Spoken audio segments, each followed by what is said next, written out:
Today we're going to talk about a little used filter in Photoshop. It's called the Adaptive Wide Angle Filter, and it's very useful when you shoot with a wide angle lens. When you shoot with a wide angle lens, it introduces a lot of distortions upon the scene that often aren't desirable. For example, things that are closer to the lens will tend to be larger than they actually are and distorted, and things that are further away from the lens are even further away from the lens than they actually are.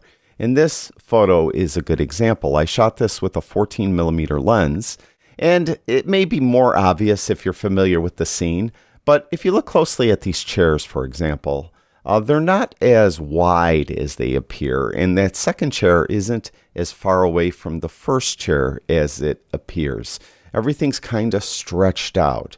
Also, the building in the background, it's not as long as it appears, so it's got stretched out as well. So you get this kind of tunneling effect, as though everything's getting sucked into a black hole.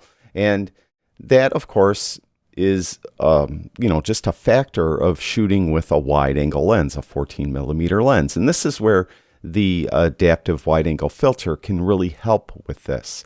Now, to work on this image, I'm first going to duplicate the background layer. I'm going to hit Command J on my Mac, it's Control J on a PC. So I have the background layer duplicated, and I'm going to turn off that background layer. Now I'm going to go up to Filter and down to Adaptive Wide Angle. Now, if the actual focal length you shot at is in the metadata, what will happen is the filter will automatically pick an auto correction, and it will do an auto adjustment because it knows that this was shot at 14mm. And if you look now, these chairs, you'll have to take my word for it, they're more natural looking. They're not as stretched out as they were in the other image. Also, the building is more normal looking. It's not as stretched out. So it actually kind of moves pixels around. It squishes pixels together or stretches them out, whatever is required to give it a more realistic look, as though you were looking at it with your eyes. Now, you do have an issue when it does this. You get all these blank pixels around the outside. Now, there's really two different ways you could deal with this. You could go to the scale slider right here and just kind of zoom it in by moving the slider to the right, and then you'll get rid of those pixels. But you kind of zoomed everything in, and maybe you lost something that you want or whatever. So that may not be the way you want to do it. So I'll put 100 back in there and we'll zoom back out. Another way you could do it is once we're done with the filter, back in Photoshop, we could use Content Aware Fill to fill in those blank pixels, and hopefully that will look okay. And actually, I'll show you how to do that on this image. Then I'll bring another image into the Adaptive Wide Angle Filter, and I'll show you some more of the controls, some more of the corrections that you could use. So I'm going to click OK here, and it'll do this filter. It'll apply the filter to the image, and it brings us back into Photoshop. Now I have the background layer turned off. I turned that off on purpose because it looks confusing when it's on. But what we want to do now is try to use Content Aware Fill to fill in these blank pixels. And to do that, we're going to go over here and we're going to get the Magic Wand tool. Hit the W key on your keyboard. Just make sure you're using the Magic Wand tool. There are 3 different tools in that little cubby, and we want that Magic Wand one. Make sure that contiguous is not checked. You could have anti-alias checked. I have tolerance set at 32, and just click on those blank pixels anywhere, and you should get a selection of all the blank pixels. Now we have the selection, but before we use Content Aware Fill, we want to make the selection slightly bigger, because if we use Content Aware Fill at this point, we're going to get a really fine line that is very noticeable around the edge of the image. So we need to make it slightly larger. So what we're going to do is we're going to go up to Select, and we're going to go down to Modify, and we're going to go to Expand. So we're going to expand our selection. And I'm going to expand it 3 pixels. It really is, you don't need a lot of expansion here. And it kind of depends on the resolution of your image. You may need to go more pixels for a high resolution image, less pixels for a lesser resolution image. For this, I'm just going to try 3 and see what it does. So I'm going to click OK. Now, there's different ways you could bring up content aware fill. You could go up to edit and then down to content aware fill. That is the best way in that it gives you the most control. But a faster way is to hold the shift key and hit the delete key. You'll get the fill box come up and just go to the drop down, do content aware. Now, this doesn't give you as much control as that other way, but this way is faster because you just hit shift delete. This box pops up. Go to content aware. Make sure color adaptation is checked, normal, 100%. Don't check preserve transparency and click OK. And then hopefully it will do a good job. Now in this case, I didn't try this beforehand, so I don't know what we're getting. Now we have that selection still around there, so hit Command or Control D to deselect, and it actually did a very good job. So we filled in all those blank pixels. You could go around, zoom in if you'd like, and go around the edges and make sure that it did a fine job. But I think it did. And I'll show you now, there's the original image right there. So you could see how these chairs are stretched out, how this building is elongated, and then we'll go back to our fixed image and you can see how it looks much more natural. So it did a great job. Now, I want to show you some more of those controls in the adaptive wide angle filter. So we're going to go to this image. Now, in this image, I shot, I think, with a 27mm lens, and there really isn't a lot of distortion like there was in the other image, but I was shooting a large building, and I had my camera tilted up, so there's some geometric distortions there. The building looks like it's falling backwards, and it's kind of tilted in a little bit also. So it needs to be fixed. So in this case, we're going to use again the adaptive wide angle filter and see what comes of it. So I'm going to hit Command J on my Mac to duplicate the background. Again, it's Control J on a PC. I'm going to turn off that background layer. We're going to go up to Filter, Adaptive Wide Angle. Now, again, if it could read the metadata in the image of what focal length you shot at, it will go to auto mode, and it did okay. It's not great. It did kind of make the building more upright, but you could see that it has this kind of weird distortion going on. It's got this whole bottom part rounded out. So what I could do is I could add a constraint to that. What a constraint is, you're going to draw a line on something that has to be straight. In this case, it has to be straight from like over here to over here. So that has to be perfectly flat. So you're adding this constraint. You could add it horizontally or vertically when you add constraints. So if you have, let's say, a flagpole in the image and you know that flagpole is perfectly vertical, and for some reason after you add the adaptive wide angle filter, that flagpole is bent, you're going to want to add a constraint to it. In this case, I just want to add a constraint on the ground. So I'm going to click right here, and you'll notice wherever I put my cursor, over here, there's a navigator window that's giving you a zoomed in view. So you could very carefully add this line. So I'm going to add it there, and then I'm just going to draw out. So I just clicked with the left mouse button, and now I'm just drawing out. Now you can see how the line is curved, and I'm going to go to the other end over here and just click once.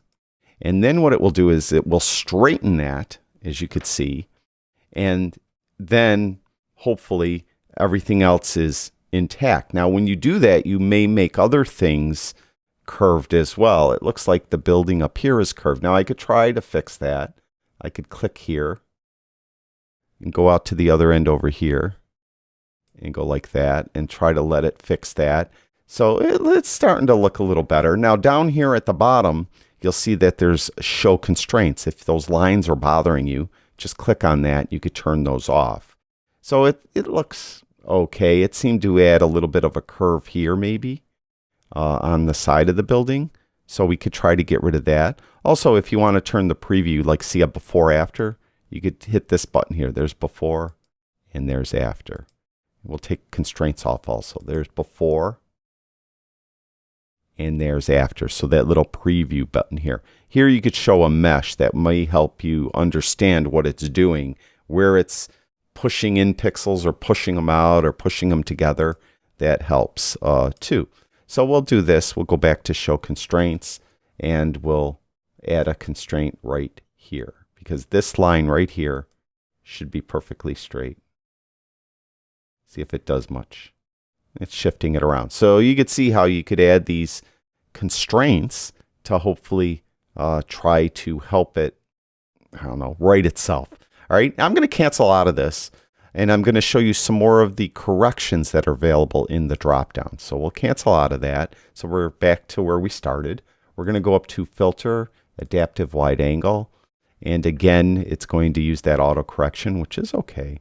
But then we'll go to this dropdown. Let's go to fisheye. Now, if you're shooting with a fisheye lens, there's some debate over what constitutes a fisheye lens.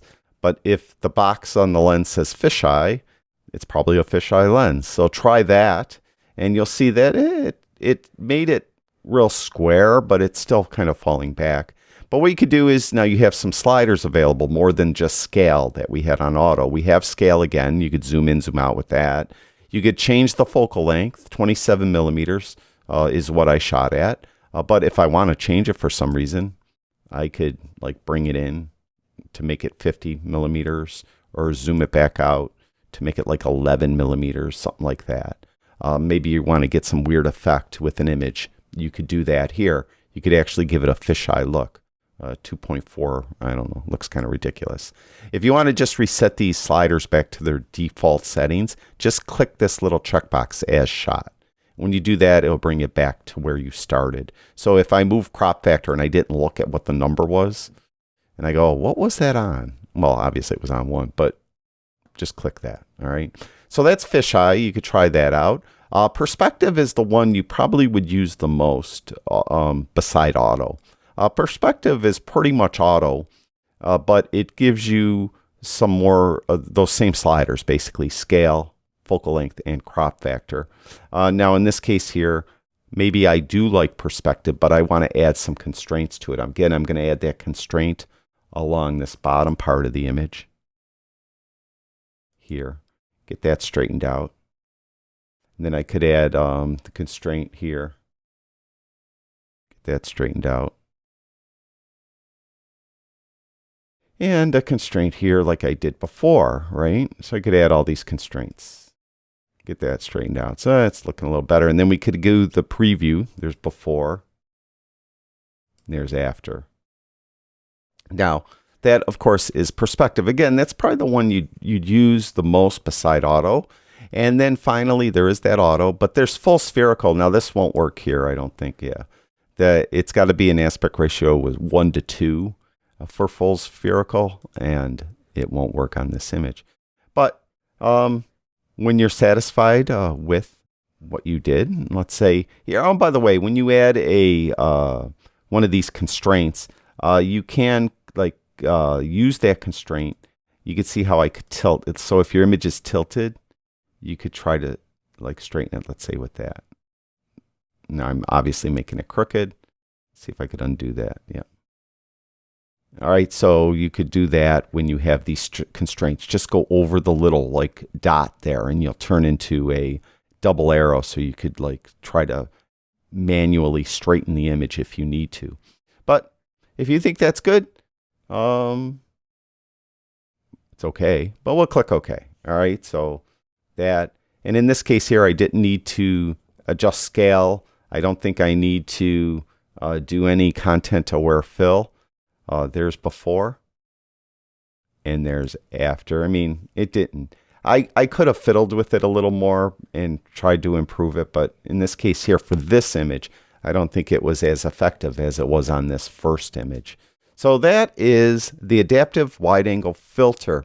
Now, just a little side note, whenever you shoot wider than 50 millimeters, now it depends a little bit on the lens and on whether you're shooting full frame or crop sensor. But generally speaking, if you're shooting wider than 50 millimeters, you're going to add some of this type of distortion to your image that the adaptive wide angle filter should be able to correct. So consider that. If you're photographing a scene and you absolutely need every pixel possible, because you can see how you lose pixels, and then you have to use content-aware fill, and you may not want to do that, what I suggest you do instead, shoot it at least 50 millimeters and then shoot a panoramic image. Shoot a vertical panorama, meaning hold your camera in portrait mode to shoot a vertical shot, and shoot a panorama that way. That way, you won't introduce these distortions that a wide-angle lens will, and you'll have a very high-resolution image that you'll be able to maybe make a big print out of. So that would be the way to go if you really value the pixels and you don't want to use adaptive wide-angle filter and content-aware fill. Thank you, everyone who watches my videos. I really do appreciate it. I'll talk to you guys soon.